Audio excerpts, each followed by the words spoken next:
ఇవ్వటం జరిగింది. ఈ రోజున చిన్న ఒక ఆలోచన చెప్తాను అంతే, సందేశం కాదు.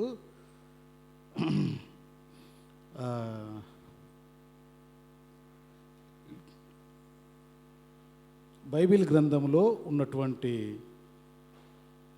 విషయాలు పాత నిబంధనలో మరియు క్రొత్త నిబంధనలోనూ వ్రాయబడిన సంగతులు కొన్ని నెరవేర్చబడినవి ఉన్నాయి.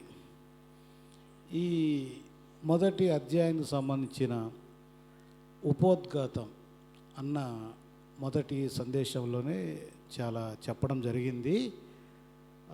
ఇంకా చెప్పుకుంటూ పోతే ఇంకా చాలా విషయాలు ఉంటాయి. నేను ఒకసారి ఆయన సజీవుడని, మనము దేనికోసం ఎలా ప్రార్థన చేయాలి అనే విషయం, ఒకసారి ఎందుకు ప్రార్థించాలి అనే విషయాలు చెప్పడం జరిగింది. ఈ రాత్రి అసలుకు ఈ అపోస్తుల కార్యముల గ్రంథాన్ని చరిత్ర పుస్తకంగా పిలుస్తారు. చరిత్ర పుస్తకంగా పిలుస్తారు. ఎట్లంటే ఒకసారి పాత నిబంధన కాడికి వచ్చి వెళ్ళి మళ్ళీ వద్దాం అంటే మంచిగా ఉంటుంది. అంటే వాక్యం కాదు, చిన్న డివిజన్, బైబిల్ డివిజన్. బైబిల్ గ్రంథం అనేది 2 భాగాలు ఉంటుంది. ఒకటి పాత నిబంధన, 2 క్రొత్త నిబంధన. పాత నిబంధనలో 39 పుస్తకాలు ఉంటాయి, ఆది కాండము నుండి మలాకీ గ్రంథం వరకు. కొత్త నిబంధనలో 27 పుస్తకాలు ఉంటాయి, అది మత్తయి సువార్త నుండి ప్రకటన గ్రంథం వరకు. ఈ పాత నిబంధన 39 పుస్తకాలు కూడా 5 డివిజన్లుగా ఉంటాయి, 5 భాగాలు. ఒకటి పంచకాండాలు లేదా ధర్మశాస్త్ర గ్రంథాలు అంటారు, అవి 5 ఉంటాయి. తర్వాత హిస్టారికల్ పుస్తకాలు అంటారు, అంటే చరిత్ర పుస్తకాలు ఉంటాయి, అవి 12 ఉంటాయి. అది యెహోషువ గ్రంథం నుండి ఎస్తేరు గ్రంథం వరకు ఉన్న పుస్తకాలను చరిత్ర పుస్తకాలు అంటారు. ఆ తర్వాత కావ్య గ్రంథాలు అంటారు, లేదా జ్ఞాన గ్రంథాలు అంటారు. జ్ఞాన పుస్తకాలు అంటే అది యోబు గ్రంథము నుంచి ప్రసంగి గ్రంథం వరకు. ఆ తర్వాత పెద్ద ప్రవక్తల పుస్తకాలు అంటారు, అది యెషయా గ్రంథం నుంచి దానియేలు వరకు ఉంటాయి, అవి 5 పుస్తకాలు ఉంటాయి.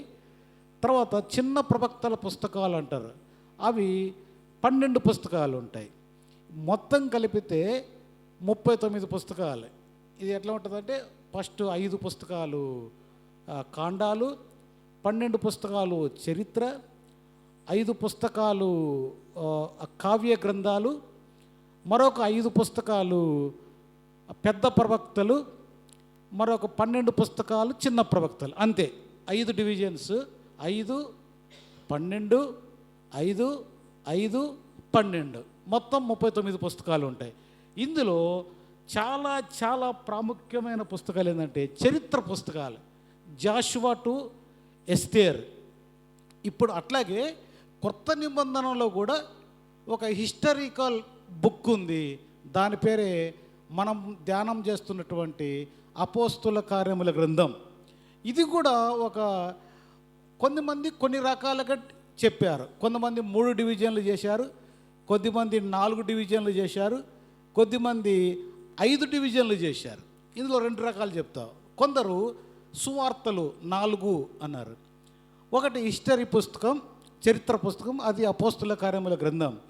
తర్వాత అపోస్తులైన పౌలు పుస్తకాలు, పౌలు పత్రికలు 13 లేదా 14 అని చెప్పారు. తర్వాత సాధారణ పత్రికలు, అంటే యోహోను రాసిన పత్రికలు కానీ, యూదా పత్రిక కానీ, ప్రకటన, వీటన్నిటిని సాధారణ పత్రికలు అన్నారు. కానీ మరొక చాలామంది విభజించిన విధానం ఏంటంటే 4 సువార్తలు, 1 సువార్త, తర్వాత అపోస్తుల అయిన పౌలు గారు రాసిన పత్రికలను కూడా డివిజన్ చేశారు. అందులో కొన్ని 4 పుస్తకాలు, ఎఫెసీ పత్రిక, ఫిలిప్పీ, కొలస్సీ, ఫిలిమోను, ఇవి చెరలో నుండి రాశాడు అని వీటిని చెరపత్రికలు అన్నారు. చెరపత్రికలు అన్నారు. మరొక 8 సాధారణ పత్రికలు అన్నారు. మరొకటి ప్రవచన గ్రంథం, దీనిని ప్రకటన గ్రంథం అని పిలిచారు. మొత్తం 27 పుస్తకాలు వస్తాయి. అయితే ఇదంతా అందరికీ ఎక్కదు, కానీ ఒకరిద్దరికి ఏదైనా ఎడ్యుకేటర్స్కి ఉపయోగపడుతుంది. కొంత బైబిల్ని గురించిన అవగాహన కలిగి ఉండడానికి మనము అపోస్తుల కార్యముల గ్రంథాన్ని ధ్యానం చేస్తూ ఉన్నాం. అంటే చరిత్రను చదువుతున్నాం. ఏం చదువుతున్నాం? చదువుతున్నాం, చరిత్రను ధ్యానం చేస్తున్నాం, చరిత్రను తెలుసుకుంటున్నాం. సెక్యులర్గా బైపీసీ అంటే అది సైన్సు, హెచ్ఈసి అంటే అది హిస్టరీ, ఇట్లా డివిజన్ చేశారు. మ్యాథ్స్ అంటే లెక్కలు. మనము అపోస్తుల కార్యముల గ్రంథంలో క్రిస్టియన్ చరిత్ర, సంఘ చరిత్ర, భక్తుల చరిత్ర ఇవన్నీ కనబడతాయి. అందుకని దీనిని historical book of new testament అన్నారు. క్రొత్త నిబంధనలో ఈ పుస్తకాల్లో ఉన్న ఒకే ఒక్క పుస్తకం, చరిత్ర పుస్తకం అపోస్తుల కార్యముల గ్రంథం. ఇందులో సంఘ చరిత్ర చాలా ప్రాముఖ్యంగా కనపడుతుంది. సంఘ చరిత్ర ఇదంతా నేనేం చెప్పబోవట్లేదు, కానీ ఊరికి మన అవగాహన కోసమే. మనం ఇప్పుడు ఏం ధ్యానం చేస్తున్నామా అంటే చరిత్ర పుస్తకమైన అపోస్తుల కార్యముల గ్రంథాన్ని. ఇందులో వ్రాయబడిన 1, 2, 3 చరిత్రలు ఉన్నాయి. ఈ మొదటి అధ్యాయంలో ఉన్న 1, 2, 3 ప్రస్తావనలు మీ దృష్టికి తీసుకొస్తాను. ఇది 28 అధ్యాయాలు ఉంటాయి అనుకుంటాను. 28 చాలా చరిత్ర మనం చూస్తాం. ముందు చాలా చరిత్ర నేర్చుకుంటాం. ఇందులో వ్రాయబడినటువంటి విషయాలు 3 ప్రస్తావనలు తీసుకొస్తాం మీ దగ్గరికి. ఒకటి చూడండి. ఒకటి ఏంటంటే 1వ అధ్యాయం 8వ వచనం, అయినను పరిశుద్ధాత్మ మీ మీదికి వచ్చినప్పుడు మీరు శక్తి నొందెదరు గనుక మీరు యెరూషలేములోను యూదయ సమరయ దేశముల యందంతటా బూదిగంతముల వరకు నాకు సాక్షులై ఉందురు అని చెప్పాడు. నాకు సాక్షులై, ఇది ఎప్పుడు? ప్రభు అయిన యేసుక్రీస్తు వారు 11వ వచనంలో ఉంటుంది. ఆయన పరలోకమునకు ఆరోహణమై వెళ్ళిపోయాడు అని చెప్తాడు. నేను వెళ్ళటం మీరు ఎలాగ చూస్తున్నారో నేను అలాగే వస్తాను, నేను రావడాన్ని కూడా మీరు చూస్తారు అని చెప్పాడు. ఆయన వెళ్ళడానికి ముందు చెప్పిన మాట ఏంటంటే, మీరు బూదిగంతముల వరకు నాకు సాక్షులై ఉంటారు అని చెప్పాడు. ఎక్కడెక్కడ? యెరూషలేములోను యూదయ సమరయ దేశముల యందంతటను బూదిగంతముల వరకు నాకు సాక్షులై ఉంటారు అని చెప్పాడు.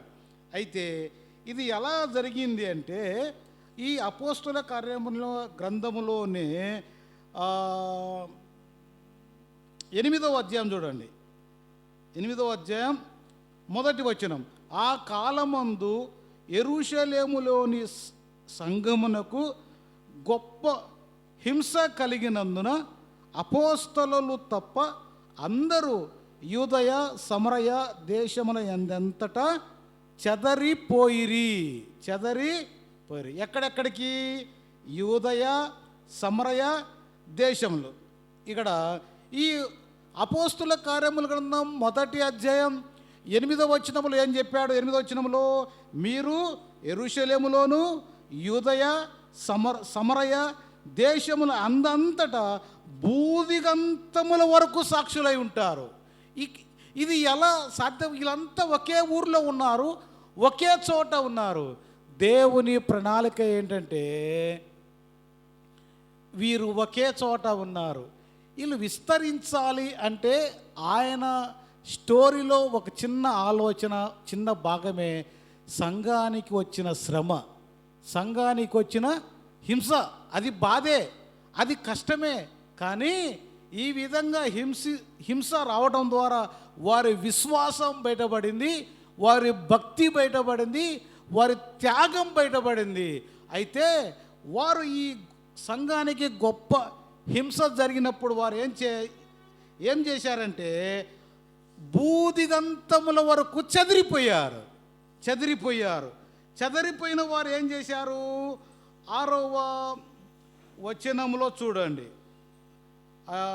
5వ వచనములో అప్పుడు కాబట్టి చెదిరిపోయిన వారు, 4వ వచనములో 1వ వచనములో చెదిరిపోయిన వారు ఏం చేశారు? 4వ వచనములో కాబట్టి చెదిరిపోయిన వారు సువార్త వాక్యమును ప్రకటించుచు సంచారము చేసిరి. అప్పుడు ఫిలిప్పు సమరయ పట్టణం వరకు వెళ్ళి క్రీస్తు సువార్తను వారికి ప్రకటించుచుండెను. వీళ్ళు ఈ దేశాలన్నిటికీ ఒక్కొక్కరు ఒక్కొక్క చోటికి, కొద్దిమంది కొన్ని చోట్లకు చెదరిపోయిన వారు ఖాళీగా లేరు. వారు ఎక్కడికైతే వెళ్ళారో అక్కడ యేసుక్రీస్తుకు సాక్షులుగా జీవించారు. అది ఇక్కడ చెప్పబడిన మాట. 1:8 మీరు బూదిగంతముల వరకు నాకు సాక్షులై ఉందరు. ఇక్కడ చెప్పాడు, ఇక్కడ జరిగింది. ఇది జరిగిన చరిత్ర ఇక్కడ వ్రాయబడింది. ఇది మనం తెలుసుకుంటాం. జరిగిన చరిత్ర ఇక్కడ వారు చెదిరిపోయిన వారు సాక్షులుగా ఉన్నారు, సేవ చేశారు, పరిచర్య చేశారు, మందిరాలు కట్టారు. ఆ మాట ఇక్కడ నెరవేర్చబడింది. ఆ చరిత్రను ఇక్కడ వ్రాయడం అనేది జరిగింది. బైబిల్లో చాలా చరిత్రలు ఉన్నాయి, కానీ అంత నేను గెలకట్లేదు. ఓన్లీ ఈ మొదటి అధ్యాయంలో ప్రస్తావించబడిన చరిత్ర మాత్రమే నేను మీ దృష్టికి తీసుకొస్తున్నాను. మొదటి అధ్యాయం 8వ వచనంలో ఒక చరిత్ర రాయబడింది. దాని నెరవేర్పు కూడా ఈ 8వ అధ్యాయంలో మొదటి వచనం 5వ వచనంలో కూడా రాయబడింది, జరిగింది. ఈ రోజున ప్రపంచ దేశాలకు సువార్త వెళ్ళడానికి, వ్యాప్తి చెందడానికి గల కారణం ఏంటంటే ఉద్యోగం కోసం వెళ్ళిన వాళ్ళు ఉద్యోగం చేసుకుంటూ అక్కడ సేవ చేశారు, వ్యాపారం కోసం వెళ్ళిన వారు వ్యాపారం చేసుకుంటూ అక్కడ సేవ చేశారు, బ్రతుకు తెరువు కోసం ఎక్కడికి వెళ్ళిన వారు కూడా అక్కడ ఆ బ్రతుకు తెరువు చూసుకుంటూ వారు సేవ చేశారు. అసలు ఈ భూమి మీద ప్రపంచంలో బ్రదరన్ అసెంబ్లీ యొక్క ఆవిర్భావం, ఈ రోజున ఇన్ని సంఘాలు స్థాపించబడ్డానికి కారణం సేవకులు కాదు, వ్యాపారస్తులు, ఉద్యోగస్తులు. ఈ ఉద్యోగస్తులు ఎక్కడ ఉద్యోగం ఉంటే అక్కడ సేవ చేసేవారు, అక్కడ సాక్ష్యం చెప్పేవారు, అక్కడ వాక్యం చెప్పేవారు, అక్కడ పత్రికలు పంచేవారు, అవకాశం ఉంటే సంఘ స్థాపన చేసేవారు. ప్రాముఖ్యంగా మన భారతదేశంలో, ఇంకా ప్రాముఖ్యంగా మన ఆంధ్ర రాష్ట్రంలో 90% సంఘాలు స్థాపించింది సువార్థికులు కాదు, ఉద్యోగస్తులు, వ్యాపారస్తులు. ఇప్పుడు సేవకులు పుట్టుకొచ్చారు ఒక 10-20 సంవత్సరాల నుండి. ఈ రీసెంట్గా ఒక 5 years నుంచి ప్రతి సంవత్సరం సేవకుల సంఖ్య పెరిగిపోతూ ఉంది. ఇప్పుడు ఎంప్లాయీస్ సంఘ స్థాపన చేయటం మానివేశారు. అంటే కొన్ని రిస్ట్రిక్షన్స్ వచ్చేసినాయి, రూల్స్ వచ్చేసినాయి. వాళ్ళు అసలు ఎక్కడ దేవుని గురించి మాట్లాడడానికి వీల్లేదు. ఇప్పుడు సేవ పెరిగిపోయింది. ప్రతి ఊర్లో, ప్రతి మండలంలో, ప్రతి జిల్లాలో సేవ వచ్చేసింది. శాఖలు విస్తరించబడ్డాయి. ఇప్పుడు వారికి పని తప్పిపోయింది. ఇప్పుడు స్థాపించబడిన పనిని మనము బాగుపరిస్తే చాలు, దాన్ని పడిపోకుండా కాపాడుకుంటే చాలు, అంతే ప్రియులారా. ఒకటి, ఈ చరిత్ర ఏది? బూదిగంతముల వరకు మీరు నాకు సాక్షులుగా, ఆ మాట నెరవేర్చబడింది. అంటే ఇక్కడ పరిశుద్ధాత్మను గురించిన కూడా ప్రస్తావన ఉంది. అయినను పరిశుద్ధాత్మ మీ మీదకి వచ్చినప్పుడు మీరు శక్తి నొందుతారు. అంటే అది 2వ అధ్యాయంలో మనం చూస్తాం. ఆ నెరవేర్పు పోయిన వారంలో చూసాం. వారు ఎప్పుడైతే పరిశుద్ధాత్మ అనే దాన్ని డైరెక్ట్గా అనుభవించారో, పొందుకున్నారో, అప్పుడు వారు శక్తిమంతులయ్యారంటే శారీరకంగా, మానసికంగా, ఆధ్యాత్మికంగా బలవంతులయ్యారు. అంటే అదేదో ఒక ఉద్రేకంతో కూడింది కాదు. అంటే ఉదాహరణకి తోమ, ఆయన గాయాల్లో నేను ఏలు పెట్టి చూస్తే కానీ నేను నమ్మను అన్నాడు. ఆ తర్వాత మెడగదిలో శక్తి పొందుకున్న తర్వాత మన భారతదేశానికి వచ్చి గొప్ప సేవ చేసి శక్తివంతమైన పరిచర్య చేసి ఆ రోజు నమ్మను అన్న ఆయన ఏ వ్యక్తినైతే నేను నమ్మను అన్నాడో లేస్తే ఆ వ్యక్తి కోసం చచ్చిపోయాడు.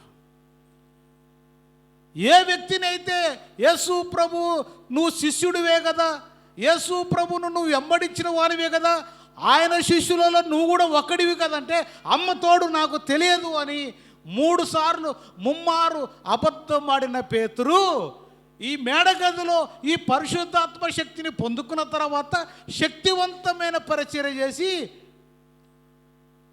ఆయన కోసం చచ్చిపోయాడు. ఆయన కోసం భక్తులు 2 విధాలుగా నాకు కరెక్ట్ గుర్తులేదు. ఈయన తల కిందికి కాళ్ళు పైకి వేయబడో లేక యక్షాకారంలో వేయబడో చంపివేయబడ్డాడు పేతురు గారు. ఎవరు ఈయన? 3 సార్లు ఆయన నాకు తెలియదు అని అబద్ధం ఆడిన పేతురు. అంటే ఇక్కడ రాయబడినది అయినను పరిశుద్ధాత్మ మీ మీదకి వచ్చినప్పుడు మీరు శక్తి పొందేదారు. అంటే శక్తి అంటే ఆధ్యాత్మికమైన శక్తి, విశ్వాసములో శక్తి, భక్తిలో శక్తి. అంతకుముందు ఆయన శిలువ మరణం పొందేంత వరకు ఏదో ఏమంటారంటే ఉడత భక్తి అంటారు కదండి. మనం అంత పెద్ద భక్తుల గురించి ఆ మాట అనకూడదు. కానీ ఆయన శిలువ మరణం పొంది చనిపోయి తిరిగి లేచిన తర్వాత వారు మేడగదిలో కూడుకొని ప్రార్థన చేసిన తర్వాత వారు పొందుకున్న మొట్టమొదటి పరిశుద్ధాత్మ శక్తి అనే అనుభవం ఉందే. ఆ తర్వాత వారు శక్తిమంతులయ్యారు, శక్తి కలిగిన పరిచర్య చేశారు, శూరకార్యాలు చేశారు, గొప్ప కార్యాలు చేశారు. ఇది చరిత్ర. ఆ చరిత్రనే మనం చదువుకుంటున్నాం, ఆ చరిత్రను మనము ధ్యానం చేసుకుంటున్నాం. ఇందులో వ్రాయబడిన మరొక చరిత్ర మీకు చూపిస్తా చూడండి. అదేంటంటే మొదటి అధ్యాయం అపోస్తల కార్యముల గ్రంథం 20వ అధ్యాయం. అపోస్తల కార్యముల గ్రంథం మొదటి అధ్యాయం 20వ వచనంలో ఏముంది? అతని ఇల్లు పాడైపోవునుగాక, దానిలో ఎవడును కాపురం ఉండకపోవునుగాక, అతని ఉద్యోగము వేరొకడు. అసలు ఇది చూసి ఇదేం బైబిలే, ఇదేం దేవుడు, ఇదేం భక్తి అంటారు కదండి. ఇది సరిగ్గా 400-500 సంవత్సరాల క్రితము చెప్పబడిన మాట ఇది. బైబిల్లో ఇట్లాంటి కూడా తిట్లు ఉంటాయా? ఒకరు అన్నారు మీ బైబిల్లో గురించి చెప్తే బైబిల్లో రాయబడిన సంగతులు తీస్తే అది నిప్పు పెట్టి కాల్చడానికి కూడా యోగ్యమైంది కాదన్నాడంట ఒక పెద్ద హిందూ భక్తుడు. అంటే అంత భయంకరమైన విషయాలు మీ బైబిల్లో వ్రాయబడినాయే అన్నాడు. అంటే చరిత్ర తెలియక. ఈ మాట పాత నిబంధన గ్రంథంలో 109వ కీర్తన 8వ వచనంలో వ్రాయబడింది చూడండి. 109వ కీర్తన 8వ వచనంలో వ్రాయబడింది చూడండి. 109వ కీర్తన 8వ వచనం. 109వ కీర్తన 8వ వచనం.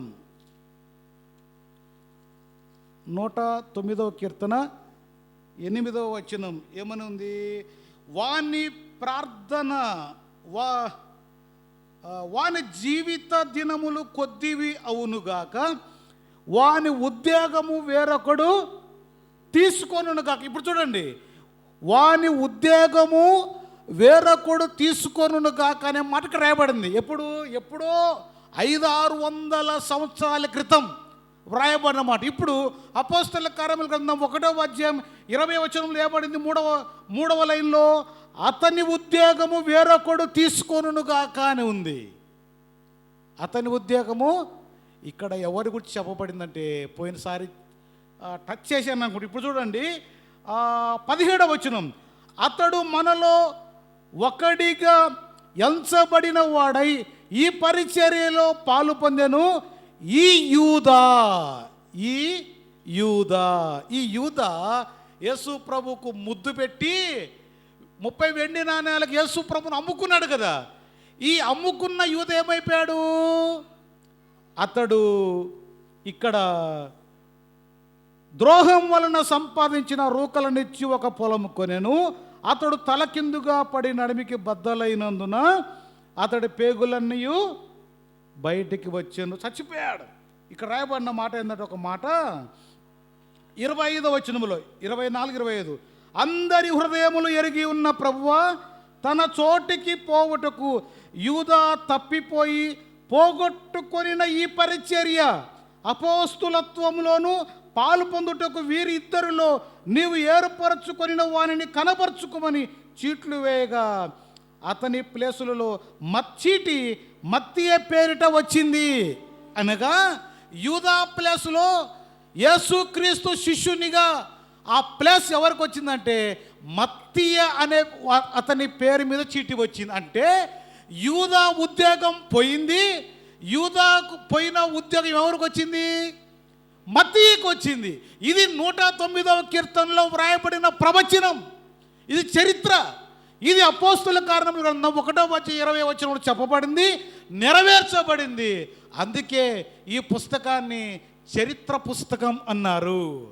ఇశ్రాయేలుల చరిత్ర, దేవుని చరిత్ర, ఇంకా కొత్త నిబంధనకు సంబంధించిన సంఘ చరిత్ర కూడా, పాత నిబంధనలో కూడా యెహోషువ గ్రంథం, న్యాయాధిపతుల గ్రంథం, రూతు గ్రంథం, ఎస్తేరు గ్రంథం, నెహెమ్యా గ్రంథం, యెజ్రా గ్రంథం, రాజుల గ్రంథం, దినవృత్తాంతముల గ్రంథం, ఏది చదివినా చరిత్ర గురించే ఉంటుంది. అక్కడ భక్తుల చరిత్ర, దేవుని చరిత్ర, సంఘ చరిత్ర, క్రైస్తవ చరిత్ర మాత్రమే అక్కడ కనపడుతుంది. అందుకనే ఆ పుస్తకాలను హిస్టారికల్ బుక్స్ అన్నారు. ఆ హిస్టారికల్ బుక్స్ ఎన్ని? 12 పాత నిబంధనలు. కొత్త నిబంధనలో ఒకే ఒక పుస్తకం. ఆ పుస్తకం పేరే అపోస్తుల కార్యముల గ్రంథం. ఇక్కడ రెండు చరిత్రలు. ఒకటి, మీరు భూదిగంతముల వరకు నాకు సాక్షులై ఉంటారు, ప్రవచనం అనుకోండి, నెరవేర్చబడింది. తర్వాత అతడి ఉద్యోగము వేరొకడు తీసుకొనుగాక అన్నారు. ఇంకా అతడి ఇల్లు పాడైపోవునుగాక అన్నాడు. మళ్ళా అతడి ఇల్లు పాడైపోవునుగాక అంటే ఇది ఇక్కడే 109వ కీర్తన 6వ వచనం చూడండి ఒకసారి.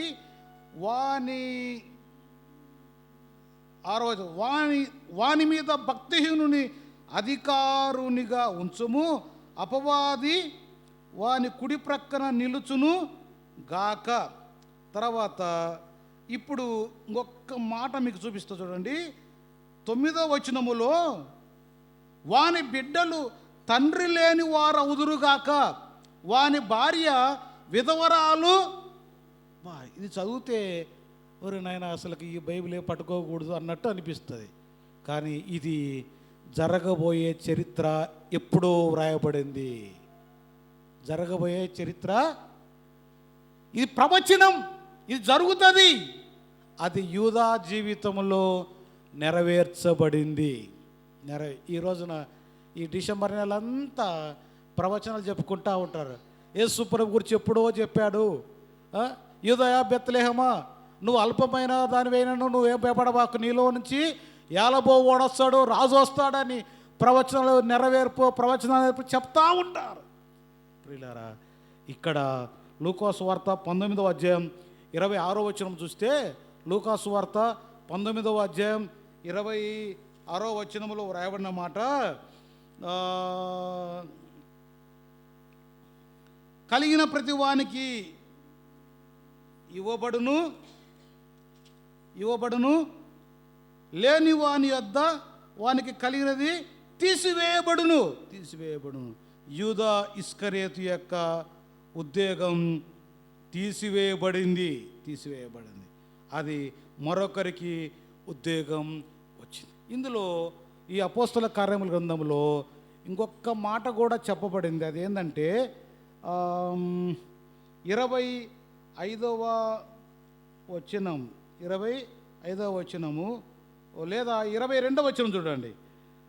కాబట్టి యోహాను బాప్తిస్మం ఇచ్చినది మొదలుకొని ప్రభు అయిన యేసు మన యొద్ద నుండి పరమునకు చేర్చుకొనబడిన దినము వరకు ఆయన మన మధ్య సంచరించుచూ ఉండిన కాలమంతయు మనతో కలిసి ఉన్న వీరిలో ఒకడు, మనతో కూడా ఆయన పునరుత్థానము గూర్చి సాక్షి అయి ఉండటకు ఆవశ్యం.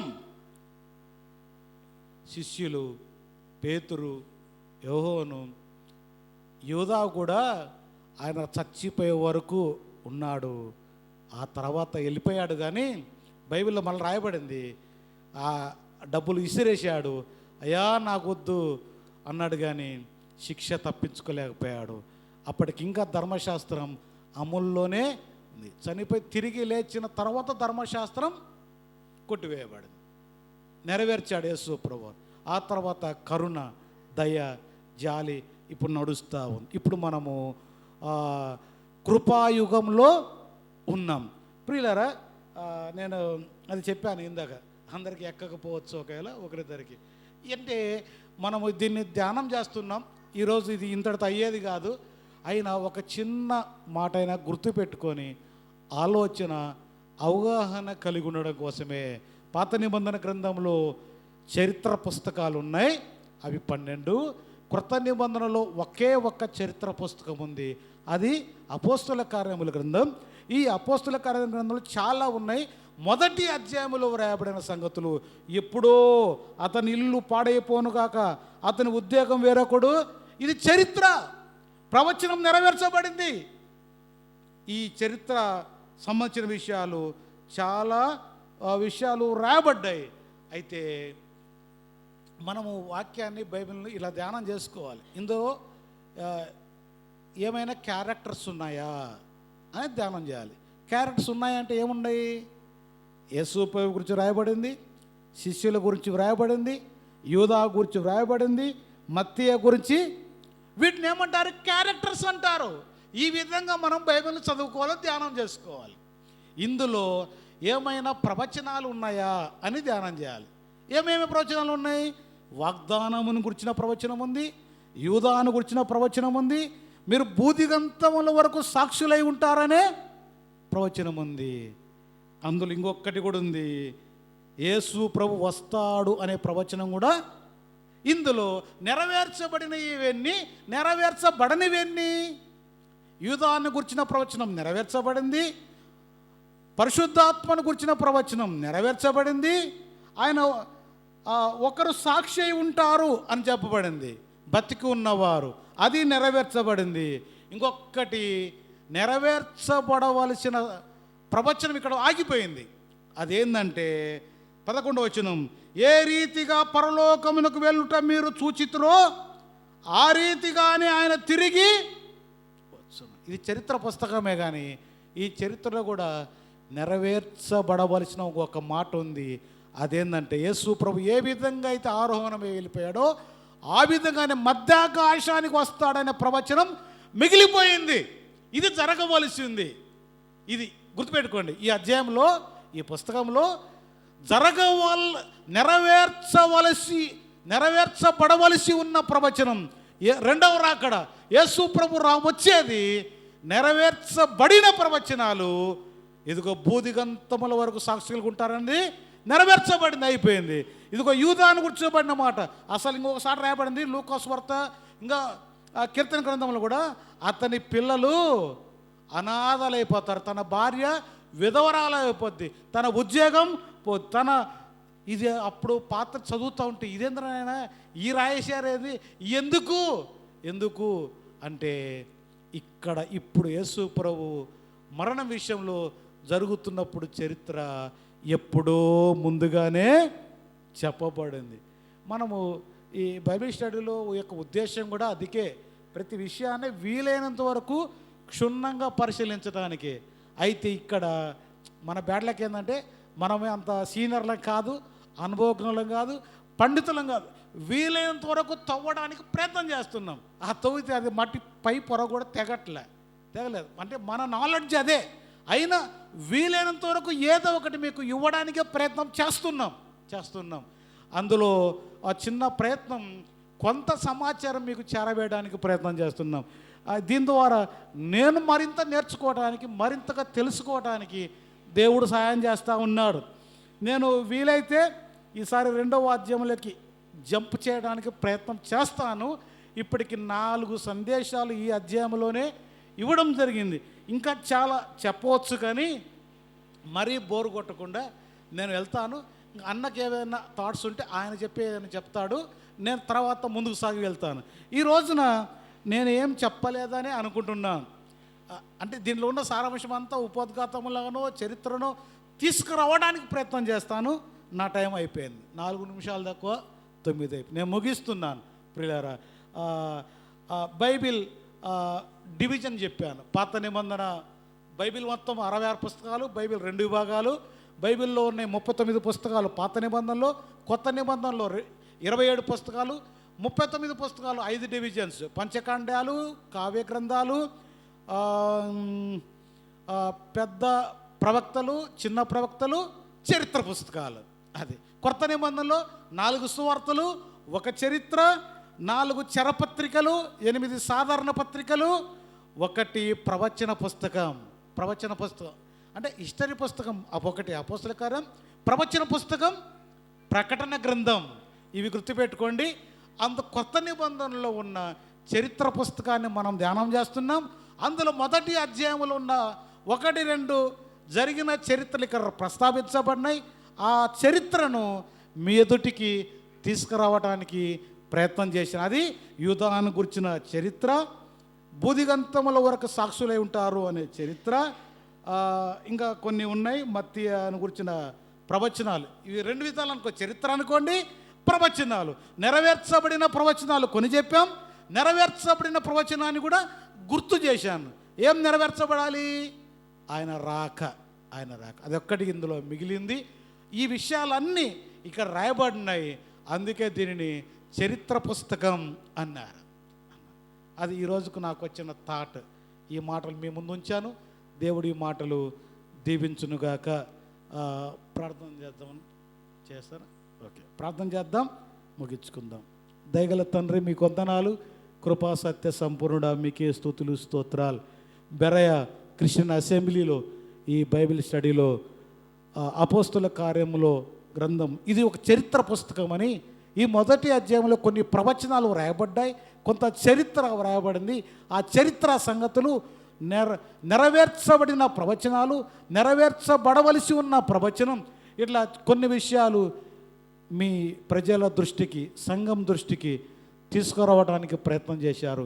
ఇలా నేను బోధించడానికి నాకు కావలసిన జ్ఞానం నాకు దయచేయండి. సంఘానికి కావలసిన సందేశం మీరు అందించండి. నేను రానున్న రోజుల్లో సంఘానికి ప్రయోజనం జరగాలి, సంఘానికి మేలు జరగాలి, సంఘం ఉజ్జీవింపబడాలి, సంఘ చరిత్రను, వాక్యాన్ని గురించిన సంగతులు బాగా తెలుసుకోవడానికి, నేర్చుకోవడానికి, అధ్యయనం చేయడానికి సహాయం చేయమని వేడుకుంటున్నాం. మహిమ, ఘనత, ప్రభావం మీకే చెల్లిస్తూ యేసుక్రీస్తు దివ్యనామములో అడిగి వేడుకొనుచు ప్రార్థిస్తున్నాను మా ప్రియ పరలోకపు తండ్రి. ఆమేన్. రైట్, అందరికి వందనాలు. ఈ బైబిల్ స్టడీలో చేరడానికి దేవుడు సహాయం చేశాడు. మీరంతా రెగ్యులర్గా రాగలిగితే ఎంతో కొంత సమాచారం నేర్చుకోవడానికి దేవుడు సహాయం చేశాడు. ఈ చరిత్ర మీరు నేర్చుకోవాలంటే ఒక 3 ఏళ్ళు బైబిల్ కాలేజీకి పోతే